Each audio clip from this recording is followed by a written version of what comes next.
Hello, everyone. Hi. Hey. Hi. Thank you all so much for coming today to celebrate Drag Story Hour and voter registration. Woo! All around the country, drag is a tool to celebrate diversity and expression, yet its message is being misconstrued. Similarly, books are being banned in several states, and reading banned books is a way to keep our minds open. Registering to vote is also a very important step towards keeping our freedoms and making our voices heard, specifically on issues like drag and banned books. Today, we celebrate the FIT values of freedom, diversity, and democracy, and prepare ourselves to participate in the upcoming general election on November 5th. This event was developed by a collective of FIT clubs and departments, and with our friends from the wider community at SAGE. I want to make a big thank you to the LGBTQ Plus Alliance, the Theater Club, the FIT Library, Student Life, the Counseling Center, and our wonderful partners across 7th Avenue at SAGE, fighting for LGBTQ elders since 1978. For 40 plus years, SAGE has worked tirelessly on behalf of LGBTQ plus older people, building off of the momentum of the Stonewall Uprising and the emerging LGBTQ plus civil rights movement. A group of activists came together to ensure that LGBTQ plus older people could age with respect and dignity. SAGE formed a network of support for LGBTQ plus elders that's still going and growing today. SAGE is more than just an organization, it's a movement of loving, caring activists dedicated to providing advocacy, services, and support to older members of the LGBTQ plus community. LGBTQ plus elders fought and still fight for our rights, and we will never stop fighting for theirs. This event is part of a wonderful legacy, and I hope this can be the start of a long partnership with SAGE. I highly encourage all of you to visit our voter registration tables on the 5th and 6th floors to make sure you are registered. In New York State, the last day to register to vote for the November 5th general election is October 26th. Early voting in New York State is from October 26th to November 3rd, and we have volunteers staffing voter registration tables on the 6th floor and the 5th floor. Please see them for assistance with registration in New York or in another state. Thank you for joining us in the effort to help FIT register and turn out to vote. Now I would like to invite Joe from SAGE to give just a little bit more info about what SAGE is. Please welcome. Thank you, everybody. Thanks so much for inviting us. We're really quite honored to be here. But actually, we've been looking for ways to build a bridge, really, from your window right on this level, straight across to the building, and you'll hit us on one of the floors across there. We're right in 305 7th Avenue, right above Chase. On the 15th floor is the Edie Windsor Sage Center. Right after this session, you will Google Edie Windsor if you don't know who she was. Okay, it's very, very important to what we're doing here today.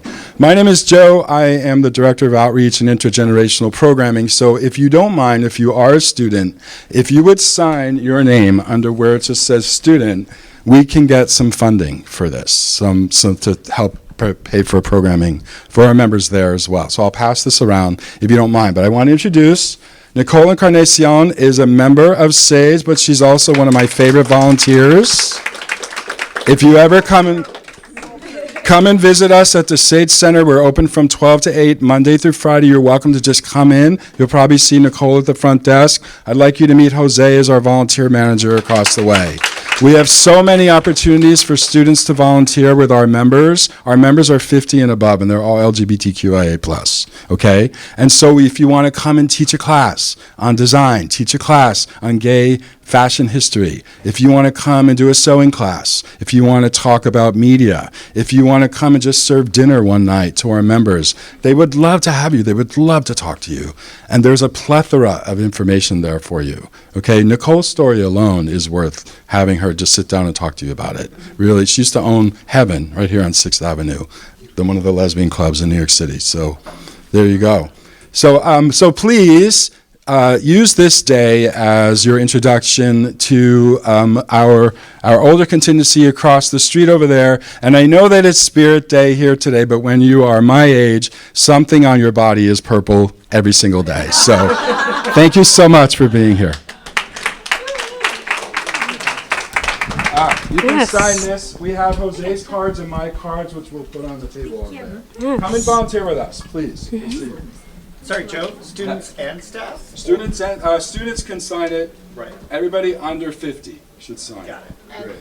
they should put their email address. If you're interested in volunteering, put your email down. Okay, perfect. So true. Super neatly please. Yes. Okay, I just wanted to say a couple more words about what Spirit Day is. Joe mentioned that it was Spirit Day, and you might see that a lot of us are wearing purple.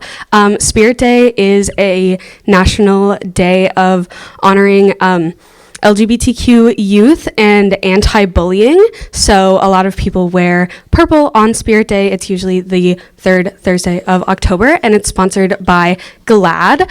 And we also have an event tonight to celebrate Spirit Day in the game room on the 7th floor of the Dubinsky Student Center. So if any of you are free 5 to 7 tonight, we would love to have you come watch Bottoms with us and SAB. Woo! And without further ado, I would love to introduce our student drag queens, Artie Fischel and Scarlett Fox, to come read some banned books.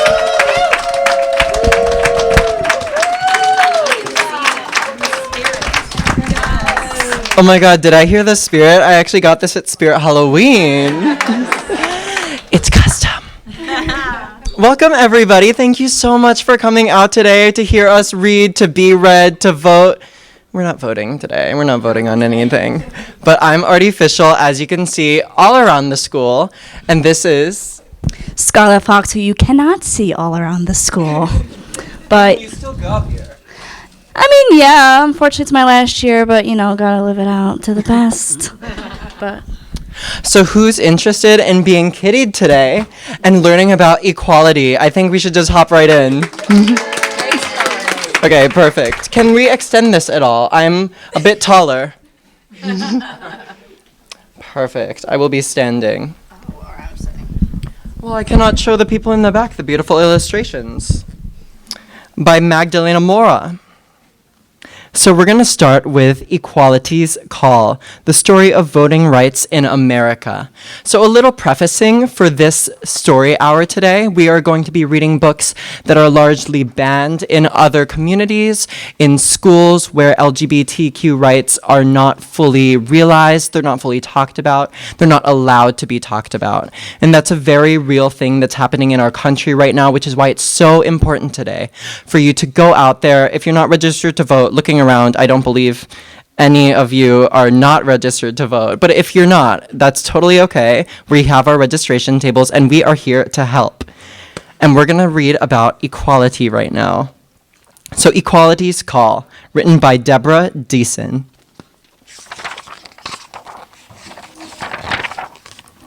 Through voting elections and representation, the voice of the people would strengthen our nation. In fact, for years, this great founding ideal was extended to some, and for others, not real. But we heard in the distance equality's call. A right isn't right till it's granted to all. The state set the rules about who got to vote, and your gender, your race, and your wealth were of note. White men with property went to the polls, but the rest of the people were left off the rolls. The dream of democracy wasn't yet true. There were still changes to be made. There was still work to do. But we heard growing clearer equality's call. A right isn't a right until granted to all. The rules about wealth were the first things to go. As much were enfranchised, their voices could grow. And a small group of voices was raising the fact that enslavement was wrong, an unspeakable act. Good people stood up for the truth that they knew. Abolition and suffrage were long overdue. We heard ever louder equality's call. A right isn't a right until granted to all. There was war in our nation, and slavery ended. Amendments were added, the franchise extended. Now more men could vote, at least so the law said. Yet denial through taxes and tests was widespread. and the voices of women were mostly omitted. In only some states was their voting permitted. But nothing could muffle equality's call. A right isn't a right until granted to all. Suffragists didn't give up on the fight, and the 19th Amendment gave women the right. But votes of color still met with oppression. Their voting was hindered by brutal suppression. So we passed legislation to make voting fair, to extend and protect voters' rights everywhere. We heard it right, we felt it, equality's call. A right isn't right till it's granted to all. The journey's not over, the work hasn't ended. Democracy's dream must be constantly tended. But where we are now is a debt that we owe to the work of more people that we'll never know. And each time we vote, we acknowledge that past. We honor our rights to ensure they will last. For to vote is to answer equality's call, and each time we vote with them all.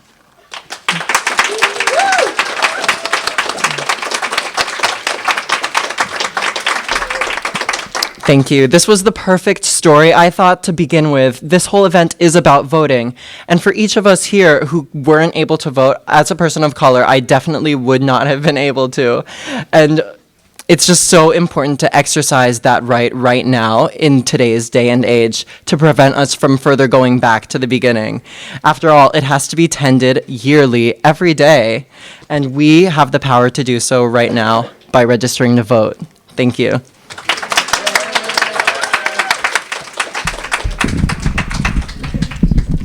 I'm gonna sit if I can figure this out. All right, I may have to hold it because I'm short and I got tall heels on and I don't think I can stand.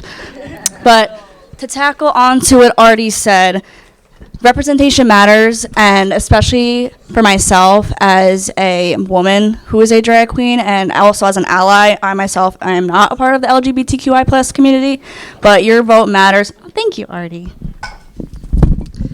Your vote matters no matter your sexuality, gender. As long as you believe in human rights and you care about everybody else, simply just vote. Registration to vote, it's so important. If you care about your brother, sister, neighbors, then just please register to vote and vote Democrat.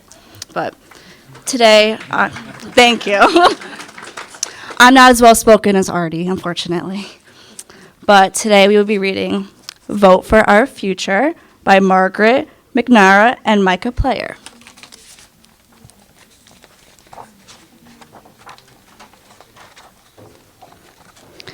Every 2 years, on the Tuesday after the first Monday of November, Stanton Elementary School closes for the day. For repairs? Nope. For a holiday? Nuh-uh. For vacation? No way. Stanton Elementary School closes for Election Day and changes for school to a polling station? What's a polling station? A polling station is where people vote. The reason people vote is to choose who makes the laws of the country. We should all vote, said LaToya. We should all vote to make the future better. We can't vote until we turn 18, said Lizzie. So what can we do? The kids of Stanton Elementary School did their research. They looked in books and made notes. They went online and found all kinds of information. They even took a trip to their local election office and picked up forms. I can't wait till I can vote for real, said Amal.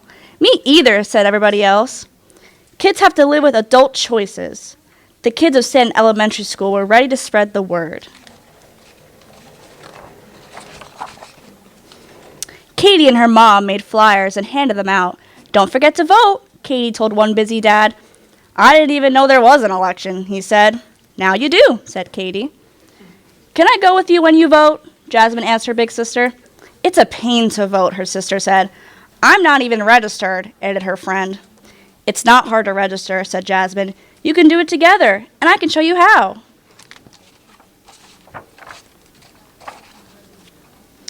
Nadia and her auntie went door to door. Voting is a right, Nadia said. A right that women didn't have 100 years ago. One lady told them, "I don't like standing in lines." "I don't like lines either," answered Nadia's auntie. "But if we stand in the line for coffee or for a movie or at the bank, I bet we can stand in line to vote," said Nadia. Said the lady. "Maybe we can." At Jaden's house, the whole family was making their voting plans. Jaden's dad was voting before work. Jaden's mom was voting after work.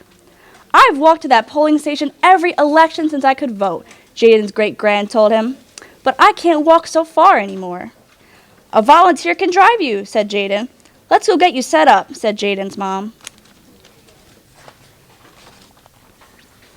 Mia and Noah and Jamal had a bake sale.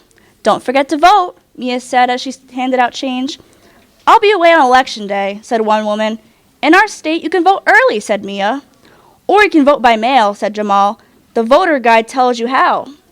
"Voting? What's the big deal?" asked a teenager. "People fought wars so we can vote," said Mia. "That's a big deal." "Why should I vote?" said a sad lady. "Nothing ever changes. Besides, one vote won't make a difference." "Are you kidding?" said Jamal. "Changes are made every day because people voted."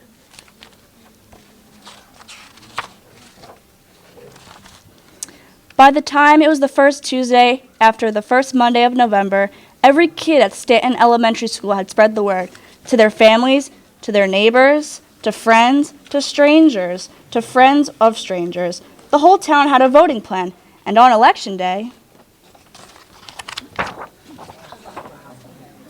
voters came early in the morning before the sun was up. They waited in line with coffee, they rolled in on wheelchairs, they voted for the first time and for the 50th time. They ran in at the last minute. They came with their sons and daughters, their nieces and nephews, their brothers and sisters, their cousins and friends.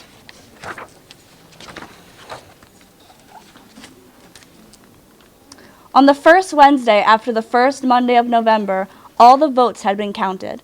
The results were so close, the votes had to be counted again.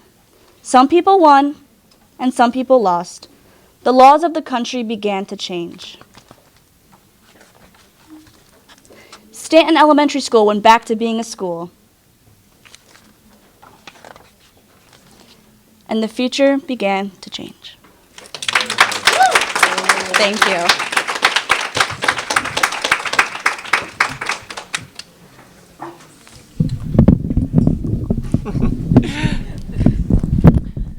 Crazy that some elementary schools even begin this word about voting so early on. It's so important for us to exercise this right. But in between, while I decide mentally which book I'm going to read next, haven't decided, I want to tell about a little bit about me, like get a load of me. This is my very first presidential election I'm voting in, and I bet you guys can believe that. I look 16, I know. But I am so excited to be able to make a difference. And it's true what that book said. Every single last vote counts. I remember I was looking through because there was a point in time, granted it was like for 30 minutes, where I was like, does each vote count? And some elections were literally lost by no more than I actually know the number, 537 votes. And so people in this school, even these FIT students here, we can make a difference. We can swing something one way. If you're a Pennsylvania, it's a swing state, so think about that. But I got my mail-in ballot recently. And if you're not commuting, but even if you are commuting, I know a couple students commuting from New Jersey. If you're paying out-of-state tuition, if you're someone from out of state, get your mail-in ballots. It's so easy. I literally filled something out online, and it came straight to my door. And I was like, oh, I forgot I did that. It was that easy. It took me 2 minutes. Just so, in case you can't make it to the polls. I don't know. I just work here. I've decided to read Be Amazing because I guess not that amazing.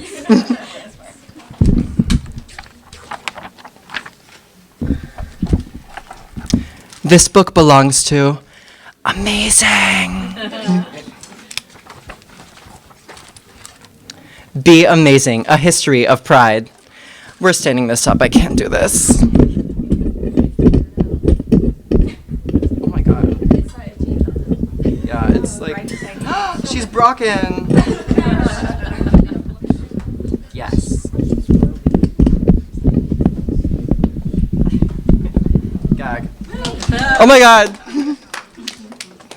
Okay, so Be Amazing, A History of Pride by Desmond is Amazing and Pictures by Dylan Glynn. We're not, yeah. So, wait, do I have to read the beginning part? I do. Okay. Don't worry, it's a little introduction to the author. Hi, my name is Desmond. It's not. I'm a drag kid and LGBTQ advocate. LGBTQ stands for lesbian, gay, bisexual, transgender, and queer. I live in New York City, where I like to play video games, read, sing, collect toy trains, dance, and model. I enjoy getting to school and have many friends. When I'm not being just Desmond, I like to dress up as characters of a different gender. This is called drag. My drag persona is Desmond is Amazing. My motto is be yourself always. I can be myself thanks to my parents who let me be me. And thanks to the very brave people who fought to make it okay for me or anyone like me to be whoever we want to be. I'm lucky because people accept me for who I am. In fact, lots of people think I'm pretty amazing. But some people don't. But you know what I always say? Pay the haters no mind. They'll never be as fierce as you and I. In the past, it wasn't always possible for people to dress or act or live the way they wanted. Throughout history, LGBTQ people have been punished, humiliated, attacked, and discriminated against. They could lose their jobs, be forced into hospitals, or even get arrested just for being who they were. The Stonewall Inn was one of the very few safe spaces for LGBTQ people in New York City. However, the Stonewall Inn and other places like it were often raided and shut down by the police as a way to bully the LGBTQ community. On June 28, 1969, police officers invaded the Stonewall Inn. But people were fed up with the way they were being treated, so they stood their ground. Word quickly spread. For several days, fighting took place at the Stonewall Inn as thousands of people joined in to help support the LGBTQ community. This uprising became known as the Stonewall Riots. Excuse me. The Stonewall Riots were an important turning point in the history of LGBTQ people. They began to openly voice their opinions and fight for equal rights. The formed LGBTQ advocacy groups published newspapers and organized parades and marches. In 2009, President Barack Obama declared June LGBTQ Pride Month. He said, sorry, I was holding for applause, God. He said the Stonewall Riots were a reason to commit to achieving equal justice under law for LGBTQ Americans. We look back on those who took a stand at the Stonewall Riots as heroes who should be celebrated for giving LGBTQ people, like me, their freedoms we enjoy today. One of these heroes was Marsha P. Johnson.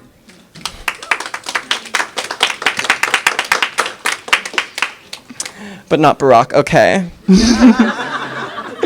She was an African-American drag artist, model, and LGBTQ activist. Marsha was born Malcolm Michaels Jr. on August 24, 1945, in New Jersey. She enjoyed wearing dresses starting at the age of 5, but her family had difficulty accepting her for who she was. Marsha moved to New York City on her own after high school. Although Marsha was often homeless and struggling, she was known for being bold, outspoken, and optimistic. When asked what the P in her name stood for, she would always reply, "Pay it no mind."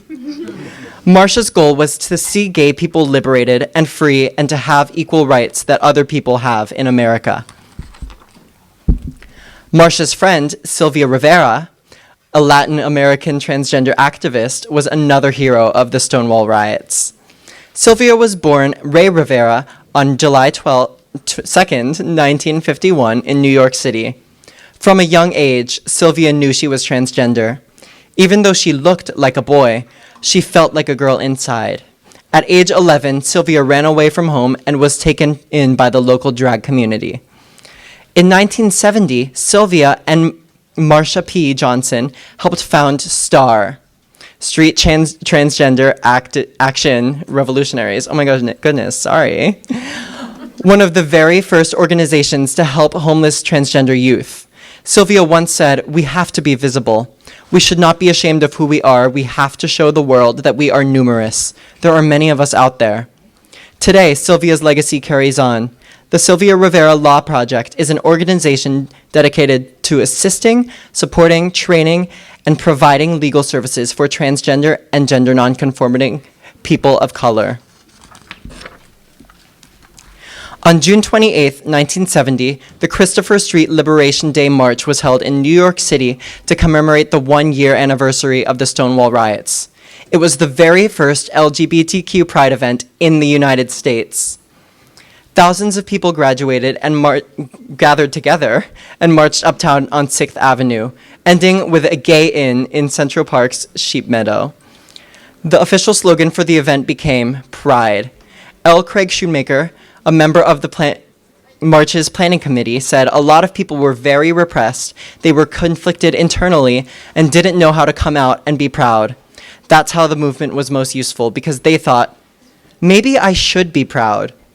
Soon marches were being held in other cities in the United States, and today, Pride is celebrated worldwide.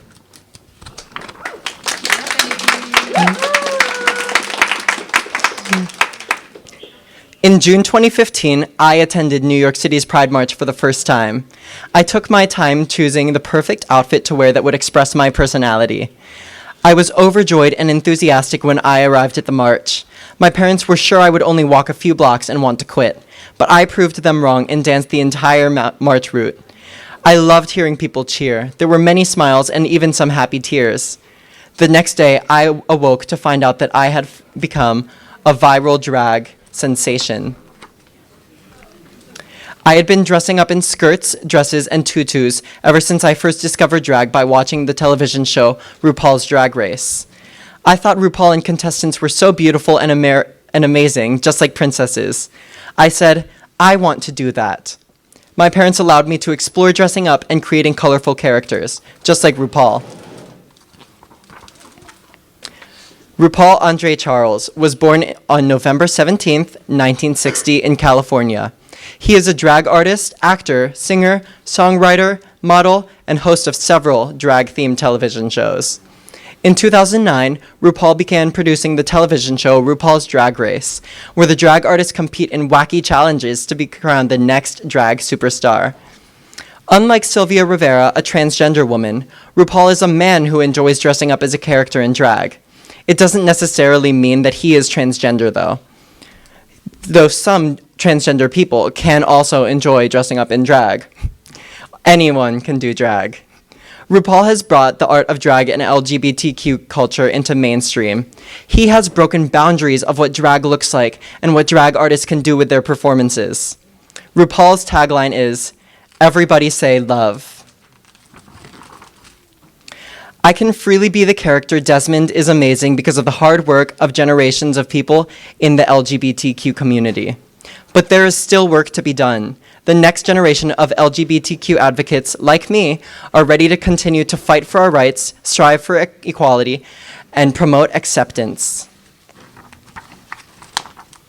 Whether you love drag like I do, or sports, or science, or art, or computers, or reading, or math, or something else that no one's even heard of, everyone should be feel amazing always. Because what makes you amazing? I don't know. I was asking you.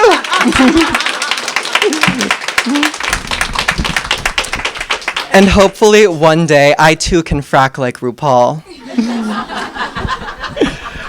Have you decided your next book? Would you like one of mine? No, I have my own. Oh my goodness, she's so prepared. Could I get a water, perhaps? Jen? Thank you. I don't know how to fix that.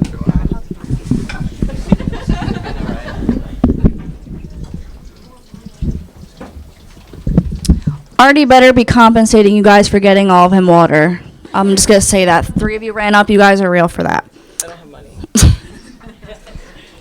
Wasn't that book so lovely? So nice, so colorful to read. Unfortunately,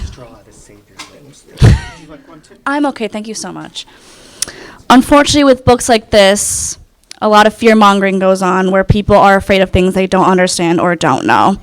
So it teaches a lot of children. They want to ban media, TV shows, music, books to further these children from such a path they find so dangerous and disgusting, which I find. Frankly, there's a lot more disgusting things that go on that they support, but that's a whole different discussion. But yeah, that's why I'm like, the book, RuPaul's Drag Race, for instance, that was the reason I started drag, because same thing, I looked at the show, I'm like, wow, they're so pretty, and I never thought I could do that, because what's drag? Drag is cross-dressing as the different gender. Like, what do you mean a woman can do drag? But with lots of research and seeing representation out there of fellow female drag queens, I was like, oh, I can do this, but it takes a matter of respect and dignity and confidence to pull off such a thing. You done? Okay. But my next book I'll be reading is Miss Rita, Mystery Reader, illustrated by Violet Tobacco, and I think, is that Tim or Jim? Hold on. They put the sticker right on there. Oh, perfect. So it's either Tim or Jim. We will never know.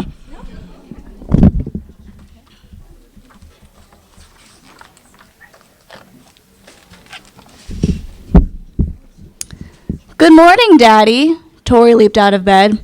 Good morning, Pumpkin, said Daddy. Your mystery reader is in my class today, said Tori. Daddy winked. Shh, it's supposed to be a surprise. But I get to know the surprise, Tori giggled. That's because you asked me to dress up as Miss Rita, he said. And you'll help me, right? Right, because Sparkle is serious business, finished Daddy. Tori clapped their hands. They're going to love all my friends. I bet. First, a shave. Relatable. Wait, said Tori as Daddy raised the shaver to his brow. Can Miss Rita not shave off Daddy's eyebrows? I suppose. Daddy put down the shaver.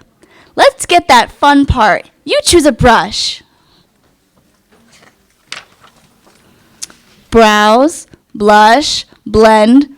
For reference, this is not how drag looks. This is highly glamorized. It's a lot more chaotic than this. I'll be right back with your wig, said Tori. Tori had a hard time deciding which wig would their class like best. Lids, liner, lashes, lips. Tori picked up the jewelry box. Oh my! Rubies and diamonds and pearls spilled all over the floor. Tori gasped. Oops! Miss Rita waved it off. Don't worry, they're plastic. That's relatable. She sifted through. These earrings, this ring. She held up some beads with a flourish. And this necklace. No, this necklace, decided Tori. Thank you, said Miss Rita, because Sparkle is serious business. Tori finished with a half smile. Miss Rita pointed to the closet. Will you choose a gown? I'll scoop these up. But Tori was nervous. They wouldn't be able to pick the perfect gown. Gloss, glitter, glamour, glimmer. Glasses! Tori, I'll need my reading glasses, said Miss Rita, picking up her bedazzled frames. Now I'm ready to read, she winked. She asked, what do you call a dinosaur with high heels? What? Artificial. My feet are Saurus. Usually this was Tori's favorite joke, but all of a sudden, Tori didn't feel like laughing. Is today's Sparkle more serious than usual? Asked Miss Rita. When Tori didn't answer, Miss Rita bent down on one knee. Is everything okay, Pumpkin? Tori whispered, I just want my friends to love Miss Rita as much as I do. Pumpkin, said Daddy, You know that when I get dressed up as Miss Rita, it's just the same as anyone else getting dressed for work. Lawyers have suits, doctors have lab coats, and I have wigs, and beads, and glittery capes. But if you think it's better for me to dress like the rest of your class, I can just be daddy today. Tori said, I think I have an idea. Later that morning, Tori's class was sitting quiet and ready. But where was Tori? Friends, said the teacher, today our mystery reader is Miss Rita Book. Miss Rita sashayed into cheers from Tori's class. She bowed. I hope you're ready, she said. I promise I know how to read a book. Miss Rita gestured behind her. May I introduce my new assistant, Miss Tori Teller. Miss Tori Teller entered the classroom, proudly rolling a glittery suitcase.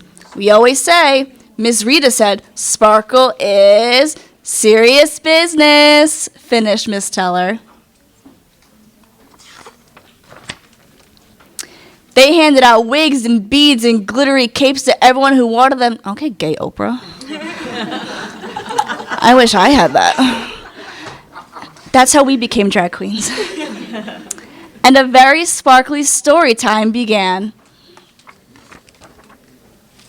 In the end.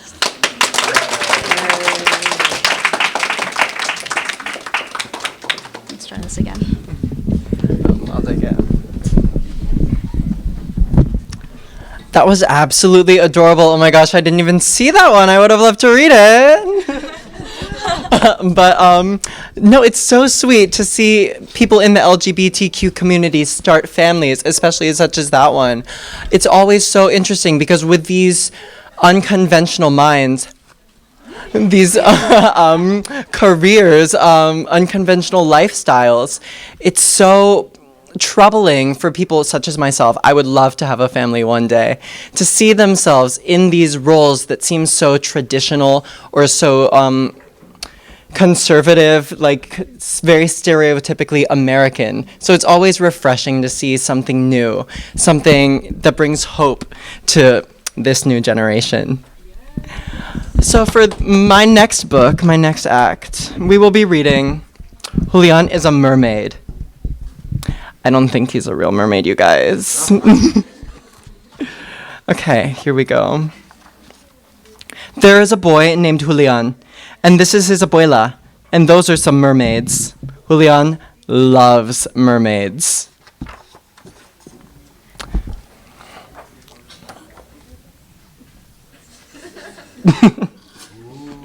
Right?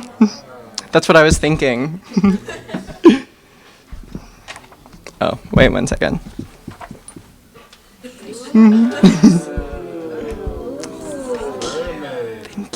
Thank you. 1 second.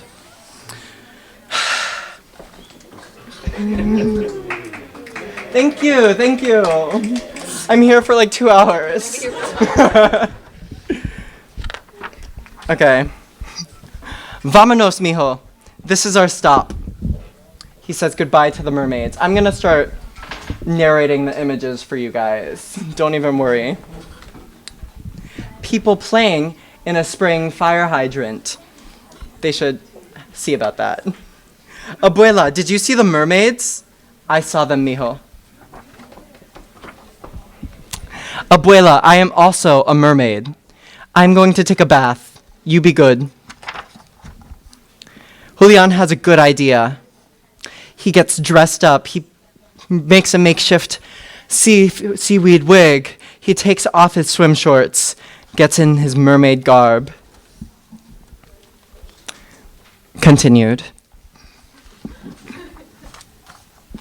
And shows off to his abuela. Uh-oh, she's not happy. So he begins to take it off. He starts to feel ashamed. Come here, mijo, she says. For me, abuela? For you, Julian. Instead of reprimanding him, she starts to hand him a string of pearls. Because what mermaid is complete without her pearls. Those poor oysters. And so they hit the town together, just two mermaids. "Where are we going?" he says. "You'll see," says Abuela. "Mermaids," whispers Julian.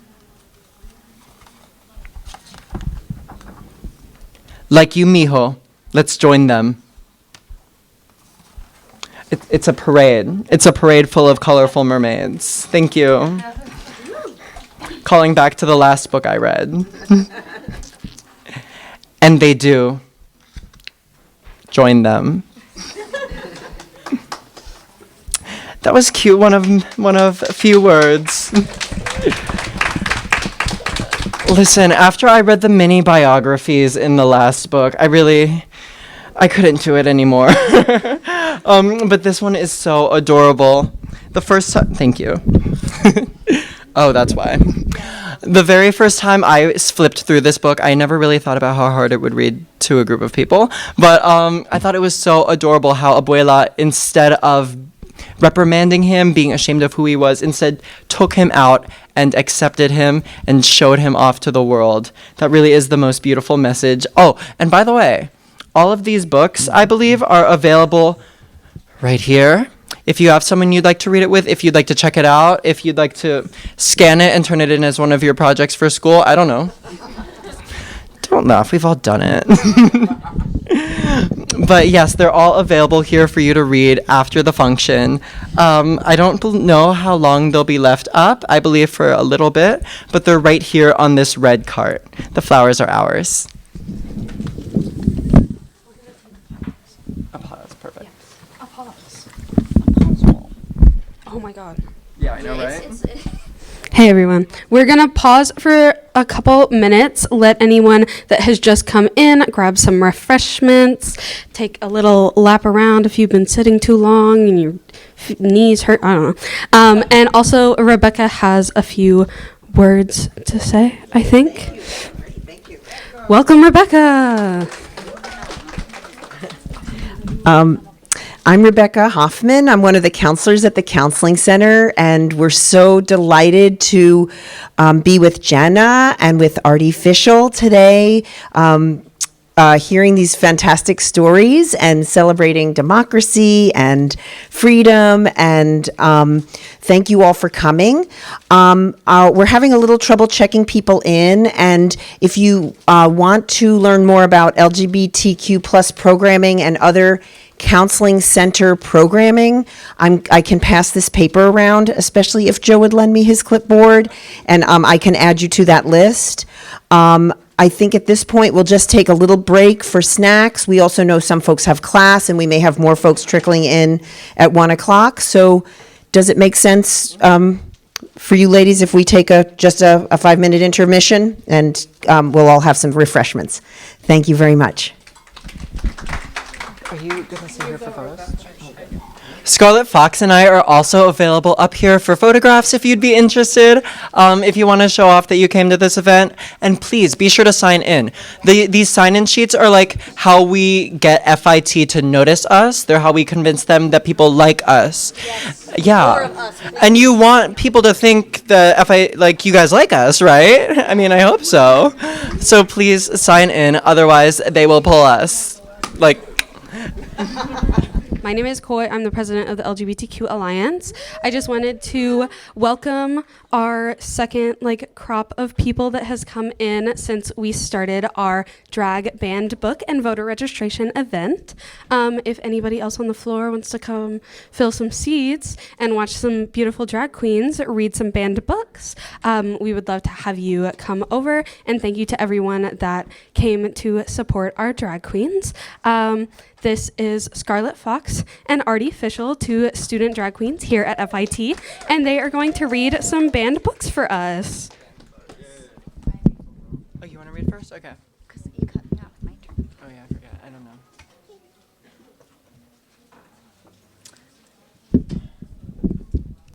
All right. After this break, we are now reading This Day in June by Gail E. Pittman, illustrated by Christina Litton. Oh, I forgot to take these off. I can't read with these. They're just for show.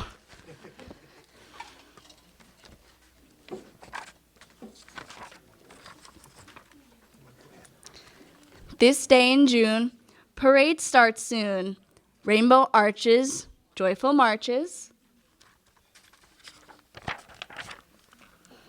Motors roaring, spirits soaring. Voices chanting, doggies panting.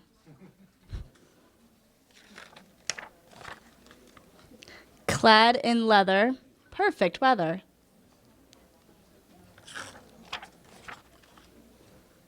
Artists painting, sisters sainting.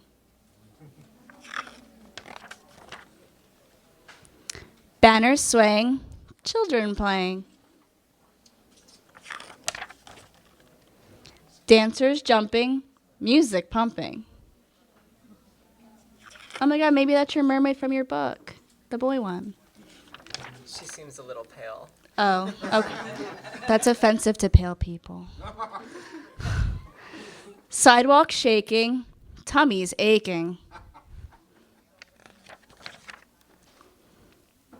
Painted ladies, crying babies. Oh. Fancy dresses, flowing tresses.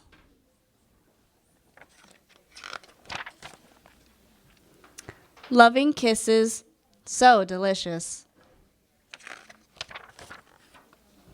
All invited, all excited. This day in June, we're all united.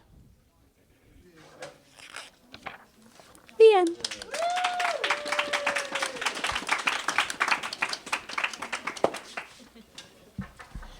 Let's try this again. Yeah, we're gonna stand.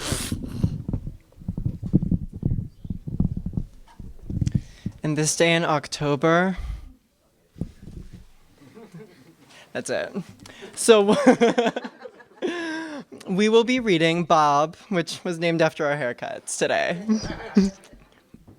Blob, which was also named after us today. Who's that Bob? Ann Appert. She used to work here. Gag! And she didn't show up today. No, just kidding. This is such a cute illustration. Who's it illustrated by? The whole thing. Triple threat.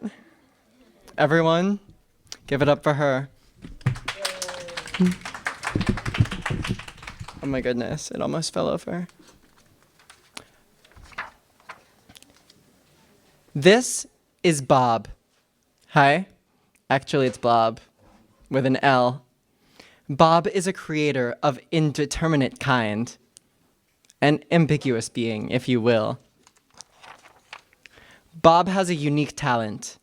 As a blob, Bob can be whatever animal you want. I can? Any animal? Yes, any animal. Bob can be a panda.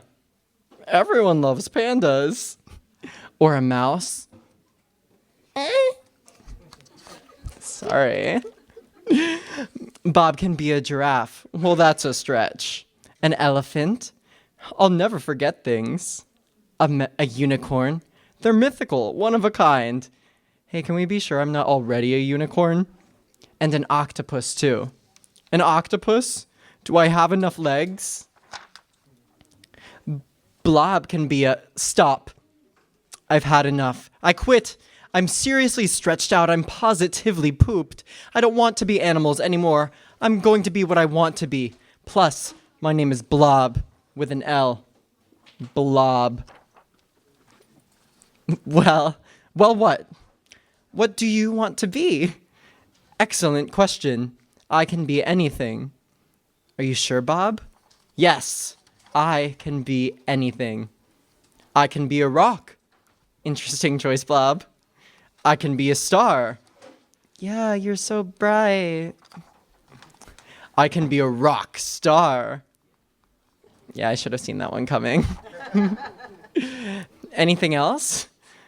Well, I can be a cloud. Well, clouds they're rather blobby. A skydiver. Or maybe a scuba diver. Well, that octopus definitely has had enough legs. I can be a haystack or a painter of haystacks. Now you're just making hay with this.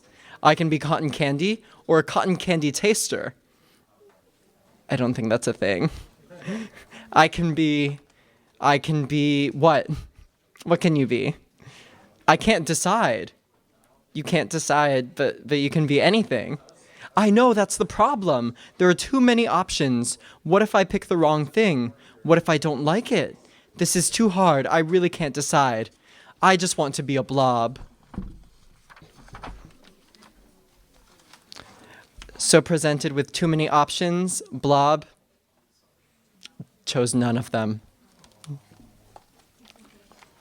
Until, that's it. You've decided, Blob. Yes. First of all, my name is Blob. Please call me Blob with an L.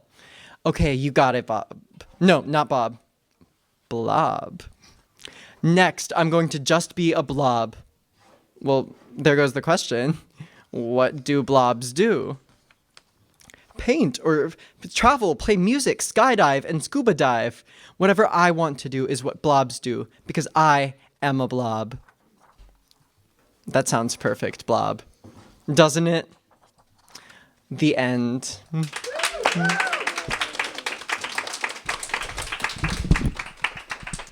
What a lovely book about self-acceptance. And for those who have just joined us, all of these books are available here on this red cart for you to check out.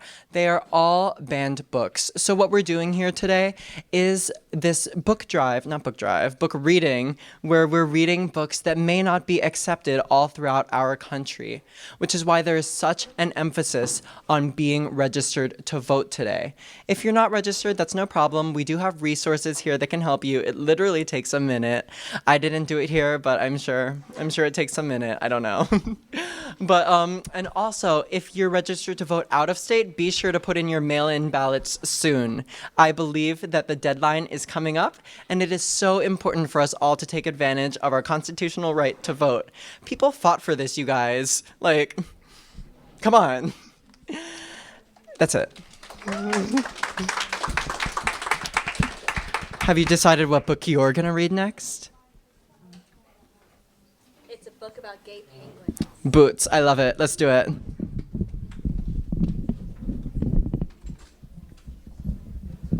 But first off, Artie for President 2024. How do we feel about that? Very great speaker. With politics. Yeah, I'm not much of a hoster. I'm more of just a book reader. So that's why I'm here. Thank you so much. So I will be reading And Tango Makes Three by Justin Richardson and Peter Parnell, illustrated by Henry Cole.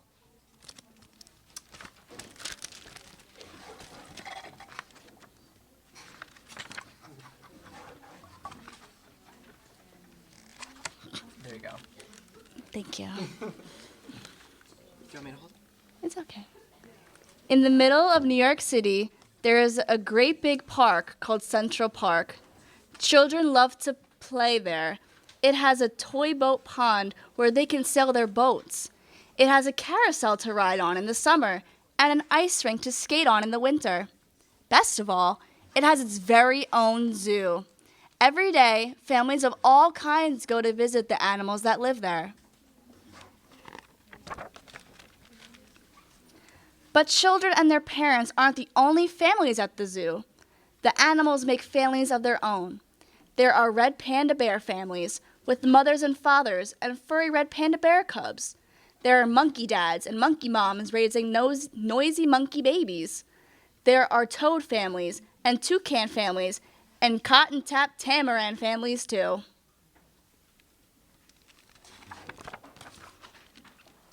And in the penguin house, there are penguin families. Every year, at the very same time, the girl penguins start noticing the boy penguins. Oh boy. And the boy penguins start noticing the girls. When the right girl and the right boy find each other, they become a couple. And you know what happens next. Two penguins in the penguin house were a little bit different. One was named Roy, and the other was named CeeLo. Roy and CeeLo were both boys, but they did everything together. They bowed to each other and walked together. They sang to each other and swam together. Wherever Roy went, CeeLo went too. They didn't spend much time with the girl penguins, and the girl penguins didn't spend much time with them. Instead, Roy and CeeLo wound their necks around each other. Their keeper, Mr. Gramsay, noticed the two penguins and thought to himself, they must be in love. Roy and CeeLo watched how the other penguins made a home, so they built a nest of stones for themselves. Every night, Roy and CeeLo slept there together, just like the other penguin couples.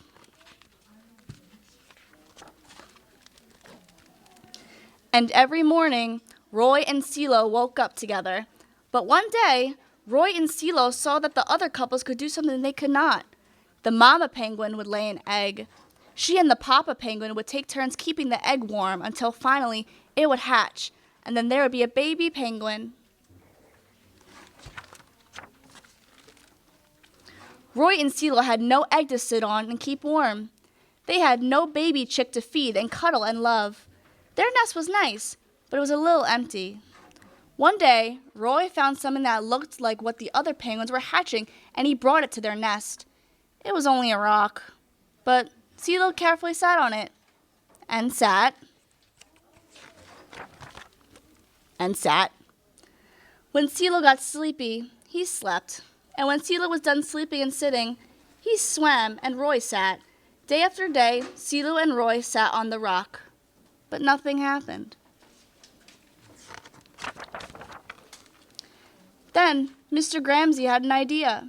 He found an egg that needed to be cared for, and he brought it to Roy and CeeLo's nest. Roy and CeeLo knew just what to do. They moved the egg to the center of their nest. Every day they turned it, so each side stayed warm. Some days, Roy sat while CeeLo went for food. Other days, it was CeeLo's turn to take care of the egg. They sat in the morning, and they sat at night. They sat through lunchtime, and swam time, and supper. They sat at the beginning of the month, and they sat at the end of the month, and they sat all of the days in between. Until one day, they heard a sound coming from inside the egg. Peep, peep, peep, peep, peep, it said. Roy and CeeLo called back, swat, swat, beep, beep, answered the egg. Suddenly, a tiny hole appeared in the eggshell, and then, crack! Out came their very own baby. She had fuzzy white feathers and a funny black beak. Now Roy and CeeLo were fathers. We'll call her Tango, Mr. Gramsay decided, because it takes two to make a tango. Roy and CeeLo taught Tango how to sing for them when she was hungry. They fed her food from their beaks. They snuggled her in their nest at night. Tango was the very first penguin in the zoo to have two daddies.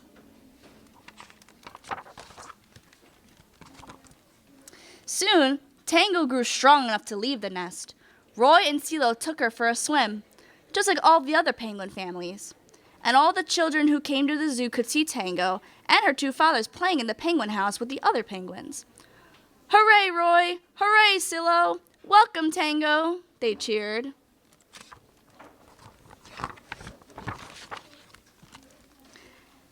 At night, the three penguins returned to their nest.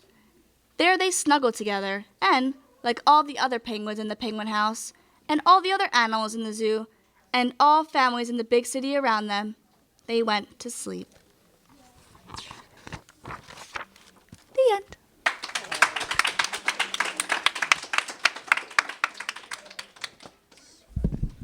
What a beautiful tale about two close male friend roommates. And nothing more. No, again, as to what I was talking about earlier, about that whole, seeing gay families have and create families and legacies to leave after them. Like in the past, we've had to create our own families out of our chosen families, but it is so refreshing to move forward and see us grow our own families. I can't say that word enough. Oh my gosh. Sorry, guys. If it's not clear, I really want one. But we will get there. So I'm going to have you guys help me choose. Do we want Not Quite Narwhal or 'Twas the Night Before Pridemas? Okay, so Narwhal. Cool. Pride. Okay, gay people. Fine. I'll do this one. Okay. And we're taking the dust cover off. I'm sorry, I'm not dealing with this. There we go. Okay, 'twas the night before Pride. Pride is a day that means together we are strong. Thank you.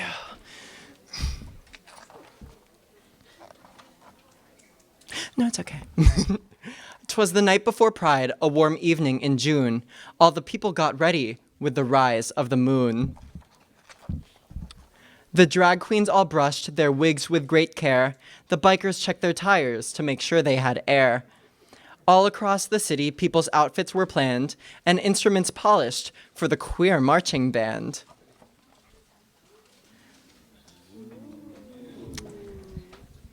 Thanks. My mom told us all we should go to bed early. She's that kind of mom who's more boyish than girly. While Mama finished packing our snacks in a bag, Sammy started chewing on the edge of our flag. I didn't know it was a dog at first. I was like, wow, good for their friends. As I finished my sign, which I laid on the floor, I remember the prides I'd been to before. All day we will walk in the streets up and down. Pride's one of the best celebrations around. There are floats and loud music and rainbows and glitter, and last year we ran into our babysitter. Tomorrow will be Sammy's first Pride. Can we tell the whole story? I hopefully cried. So we sat on the couch, a mom on each side, and took turns telling the story of the very first Pride. I'm standing up to do this one. Never mind.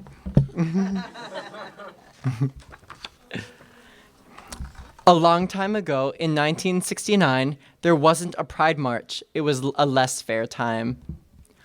And people all over, of all shape and size, didn't have any rights recognized. So much of their lives they had to keep hidden. Even their clothing was sometimes forbidden. Stonewall was a place where it was safe to be proud, but police would storm in to say this wasn't allowed. To make sure you guys see it. So one hot night in June, people stopped being quiet. They decided to fight and started a riot. More and more gathered to fight in the heat. Some started a kick line in the middle of the street. Police broke up the crowd night after night, but people stood strong knowing this wasn't right. And so it began a march that spread worldwide to show everyone it's good to have pride. It sometimes happens we're not given respect. It can take a long time for some to accept. That's why every year we all get together and march in the streets no matter the weather. To know that we matter, to show all we exist, and that any oppression we must always resist. So Pride's just not about turns and rainbow suspenders. It's about rights for queers and all our beautiful genders. Pride's a day that is crowded. It's a day that is long. It's a day that means together we are strong. As I closed my eyes, I thought of Pride's past. Pride means to me, being yourself is a blast. So tomorrow I will march with my family and cheer. Happy Pride to all. It's great my family is here. The end. I barely remember last Pride. What a good time. Who here has never been to a Pride parade? Really, girl? What are you doing? You live in NY of the Sea. Thank you. We saw the two of you in the back. Thank you. We appreciate your participation. Well, you're here. You can take a photo with me. It's like the same thing. All right, have you picked your next book? No. Okay. But quickly, for everyone who's been to Pride, was it a lovely experience? You all had fun? Okay. I went to my first Pride in my town 2 years ago with my 2 sets of gay lesbian cousins, and it was the most joyous, celebratory, beautiful experience I could have ever asked for. I got to be a part of a drag flow, and just the love, the cheers, everyone was so happy. No one was upset. Everyone was just having a great time. But the saddest part was they had to really up the security, because where I'm at in my hometown, there's a lot of Proud Boys and Republican MAGAs, and they talked about having a rally outside of Pride, and we were not having it. And thankfully they weren't able to get to us, and everyone just had a lovely time. Everyone got to wear what they wanted. No fear of judgment or hatred or slander. Everyone was just happy, and that's what I think every single thing should be, and that's why Pride should not be taken regardless of who it's for, where it's for. It should still be mandatory in every city, in my opinion. But thank you. I'm going to go grab a book real quick because I've ran through my selections. You want the normal one? Sure. Thank you so much, Artie. No, this is the last book of me. Oh. Okay. So this book is Not Quite Narwhal by Jessie Sima. I think I got it. Okay. Kelp was born deep in this ocean. He knew early that he was different from the other narwhals. His tusk wasn't as long as everyone else's. He had different tastes in food, and he wasn't a very good swimmer. But his friends didn't seem to mind, so Kelp decided he wouldn't either. That is, until he was swept away by a strong current. I wish I were a better swimmer. Kelp found himself at the surface, closer to land than he'd ever been before. High up on a cliff, he spotted a mysterious, sparkling creature. It looked so similar. It looked like kelp. Kelp swam towards land as fast as he could, which wasn't very fast at all, hoping that he could catch up with the creature that looked just like him. When he finally reached the shore, Kelp felt a little bit anxious. He had never left the ocean. He was nervous about walking for the first time, but the land creatures made it look so easy. It wasn't. Eventually, he got the hang of it. Everything on land was strange and beautiful, but also kind of scary. Kelp began to think he might never find the creature that looked just like him, but as he stumbled out of the forest, land narwhals! Actually, we're unicorns, and by the looks of it, so are you.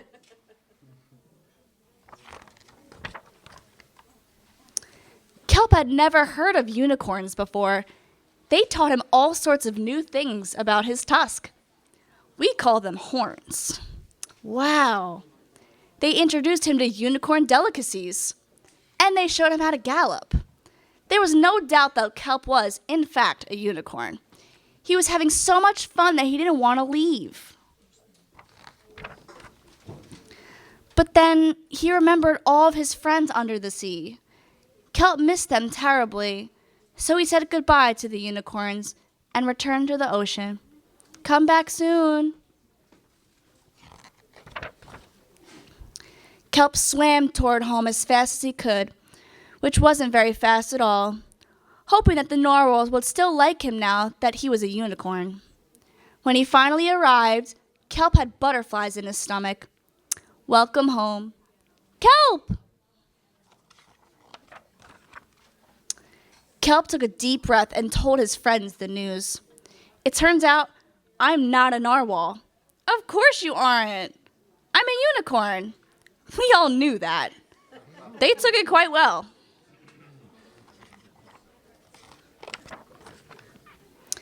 Kelp was happy to be home, but now that he experienced life on land with the unicorns, he couldn't seem to forget them. Did he want to be a land narwhal with the unicorns, or a sea unicorn with the narwhals? Kelp couldn't decide. But then he realized that maybe, just maybe, he didn't have to choose. The end.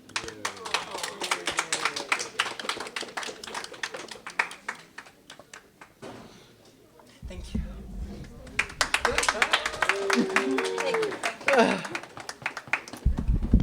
Thank you. So we're going to end a few minutes early to give anyone that just came in or hasn't gotten a chance yet to stop by a couple or one of our couple registration tables. We have one on this floor and one on the 5th floor. If you are not yet registered to vote, please register at one of these tables. Voting is so important, as Artie has mentioned several times. It's so important, and voter registration in New York ends on October 26th. So it is so important that you register as soon as possible. Thank you all so much for coming out today. And thank you so much to our lovely readers. Give them a hand. Yay! Oh my God. Stop. Woohoo. Thank you. I'm glad that I didn't get one with lilies because I'm allergic to them. But no lilies, woo! So thank you all so much for coming. I hope to see you all again at our showing of Bottoms tonight in the game room on the 7th floor of the Dubinsky Student Center. Please feel free to take some photos with our lovely readers, and I hope you all have a great rest of your day.